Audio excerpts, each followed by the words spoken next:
Hey besties, there are 8 documents you should have handy before initiating your Form A, because if you don't have them handy on your phone or your laptop, you will just get logged out of the Form A site, and sometimes you may even have to start all over again. So this is important.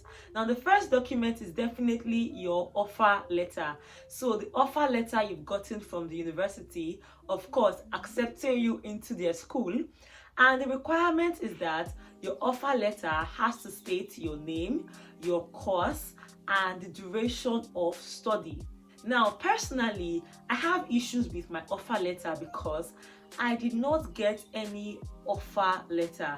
I only got an email telling me I've been given unconditional offer of admission, and it's not like it's a different letter as some other schools would give you. What I did was to screenshot that email, put it in as a PDF document, and not only did I add my offer letter, but each time I want to initiate a Form A transaction, I also add my certificate of study. By the way, this is not compulsory. This is just what I do because once I go through the stress of initiating a Form A, I don't want it to be rejected for any reason. I put my certificate of study, which shows that I'm going to be studying for 2 years. So it shows my duration of study, and that is something that is not in my own offer letter. But if your offer letter is like a proper offer letter, then I think that suffices. Now, the second document you'll be needing is account details of the school, because for the Form A transaction, the bank would most likely be paying the money into the school's account, so it makes sense that they need a document showing the account details of the school. Now, bear in mind that if you are using a bank like First Bank, not only do you have to ensure that you have the account details of the school, that document must come in the school's letter-headed paper. Let me explain. For some schools, you just have like an A4 paper of their account details, but it may not have the school's letterhead. But if you're using First Bank in your transaction, I've been told that you should ensure it comes in your school's letter-headed paper.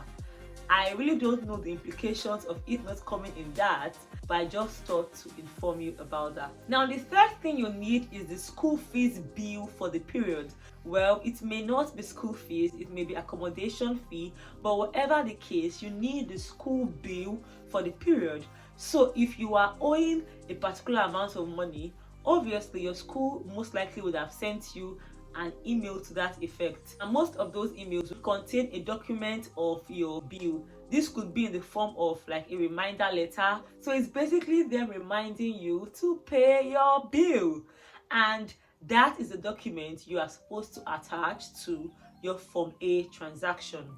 By the way, when you are attaching all these documents in that Form A site, there are 2 documents that you would see clearly as the compulsory document, but bear in mind that if you don't attach any of these documents I am mentioning, your Form A would be rejected. So all you need to do as you're filling in your document is to keep adding more documents until you're done with all the documents you desire.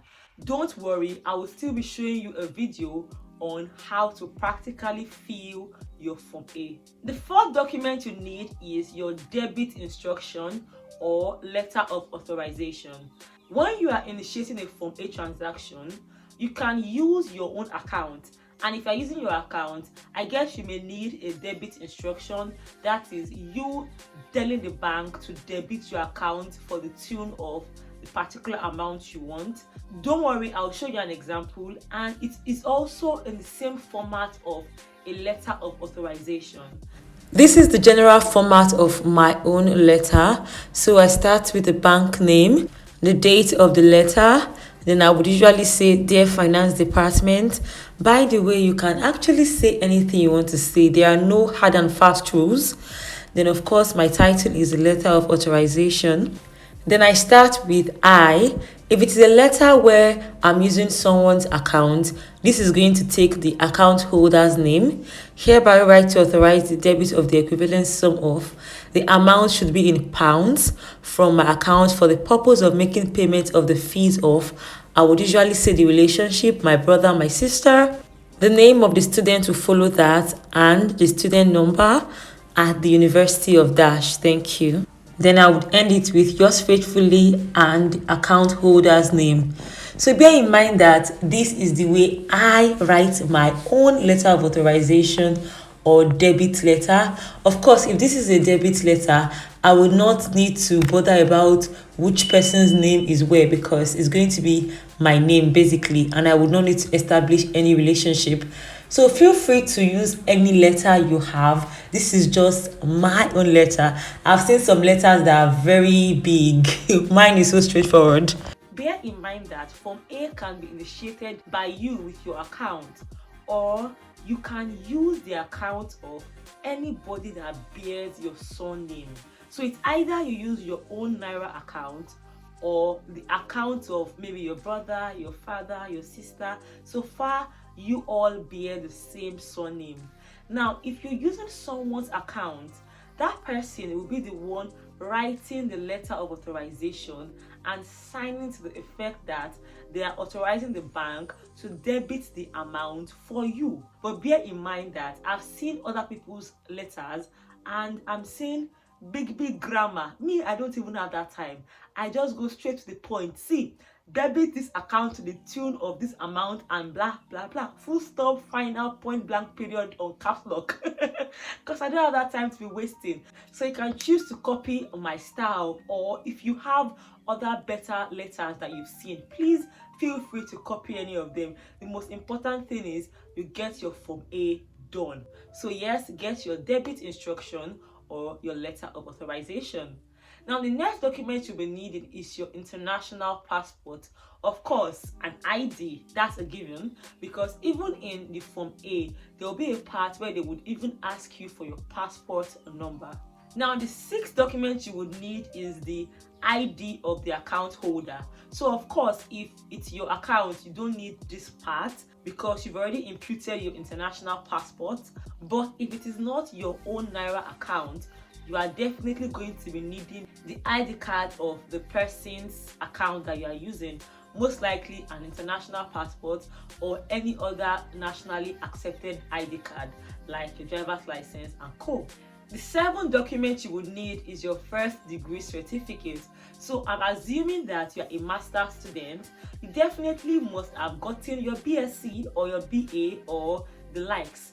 Now, they want to see proof, so you have to show a photocopy of your first degree certificate. That's something you'll be attaching to the Form A transaction. And finally, the last and new document on the list is, let's welcome the tax clearance certificate, which is really annoying me, but what can I say? In my last video on Form A, I talked about the fact that that is just a new method for the government to just stress us, literally, because now if you've not been working constantly in Nigeria, or you've been a freelancer, you've been going private and you've not been paying tax, or you've not been in a situation to even pay tax, regardless, you have to pay tax. So you have to get your tax clearance certificate.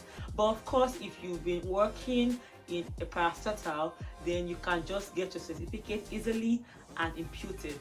But for those that belong to the other side, you would literally have to pay someone to get yours done for you, which is something that really stressed me out, because as I said in my other video, the amount of money that people are calling for the TCC is ridiculous, but we got to do what we got to do. So get your TCC right now. So that is about the documents you need for your Form A transaction. If you want to watch more videos on Form A, I have created a playlist for you where I featured all my Form A videos for your consumption. Now, if you enjoyed this video and you really want to support me, please hit the like button, subscribe to my channel. If you're watching me for the first time, my name is Ada and I'm also known as Thelegalpepper. Thank you for watching, and I'm going to be seeing you besties in my next one. Bye guys.